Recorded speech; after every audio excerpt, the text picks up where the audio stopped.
Donde empieza el tema en serio es cuando empezamos a ver el rol, ¿no es cierto?, y la visión de estrategia de innovación como país, que va más allá que el desarrollo de este tipo de instrumentos. La gracia, para aquellos que creen que las fallas del Estado son muy dramáticas, es que todos estos programas, desde el momento que se iniciaron, empezaron a ser evaluados. Y fuimos a las escuelas de economía, la gente que hacía econometría, y les dijimos, queremos que ustedes hagan su tesis de magíster, o se vaya a hacer la tesis de doctorado a Oxford, estoy dando un ejemplo concreto, haciendo modelos econométricos donde tome empresas control y vea las empresas que siguieron el programa y evalúe el impacto. Y lo interesante es que todos estos programas, ahí está la cantidad de recursos que se aplicaron, que no eran muchos, como porcentajes del PIB, fueron evaluados.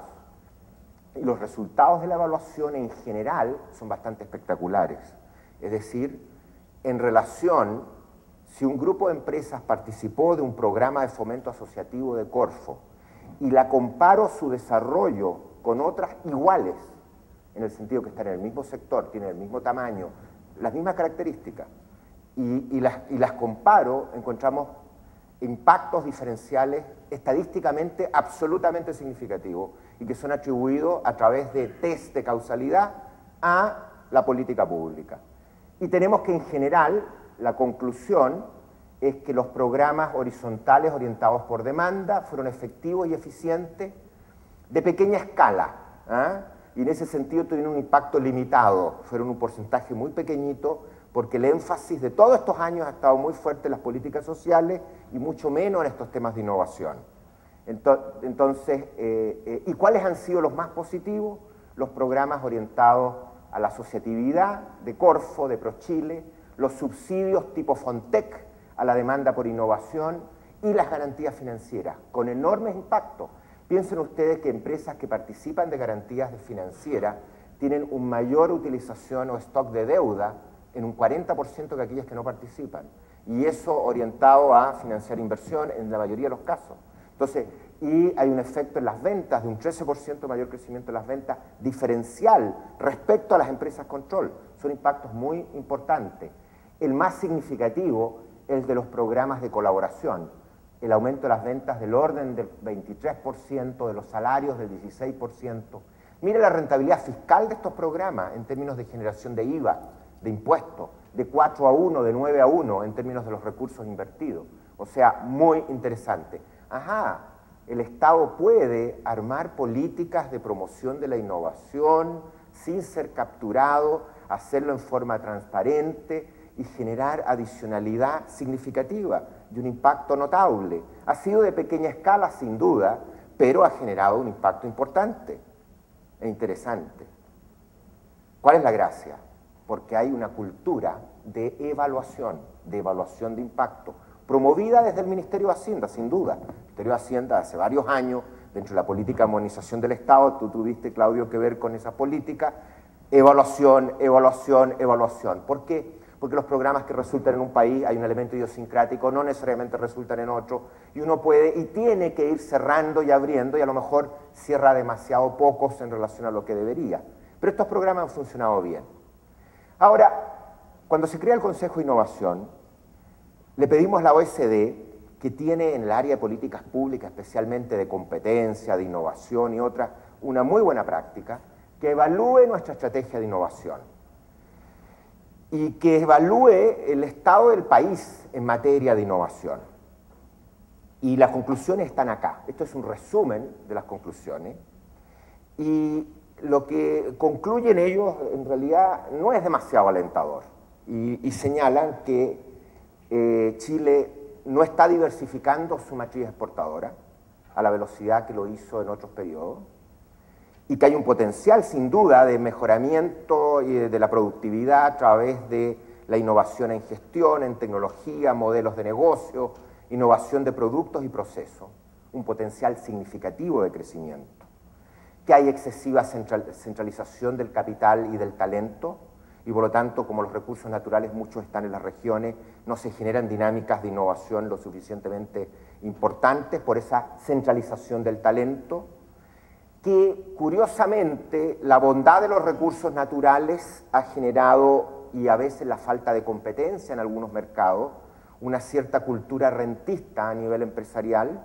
Esa es la conclusión de la OECD, en el sentido de que no se ve la tecnología, y estoy hablando de la tecnología y la innovación, un elemento central de la estrategia de competitividad de las empresas. No se ve, no está como un elemento central, y yo estoy hablando acá del sector privado y es la opinión de la OECD. Una desvinculación entre la universidad y la empresa y el sector productivo en materia de investigación y de impacto de la investigación, hay una relativa desvinculación, incluso en los temas de formación. Este tema de tener escuelas y programas de ingeniería de 7 años, extremadamente largo, con un montón de programas o cursos que no tienen que ver con los perfiles de competencia que requiere hoy día el sector privado, es un problema que además es relevado por el informe de la OECD que se entregó la semana antepasada, en que es uno de los grandes problemas para la innovación, porque además el tema de las ingenierías es un tema central, y en la medida que uno se demora tantos años en un pregrado, ¿quién quiere ir a hacer un magíster y un doctorado? Y todo el tema de la innovación ocurre fundamentalmente, la más significativa, cuando uno tiene ese tipo de capital humano.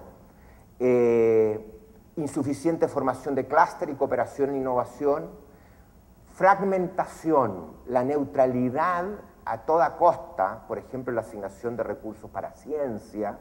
¿Qué significa? Que los que definen las prioridades son los académicos, ni siquiera el mercado, ni siquiera las empresas, porque las empresas están muy lejos de ese ámbito. Y por lo tanto, lo que ellos concluyen es que hay una extrema fragmentación, falta de masa crítica, demasiado énfasis en la ciencia y escaso apoyo en desarrollo y difusión tecnológica. Estas son las conclusiones de la OECD del año 2007 sobre Chile.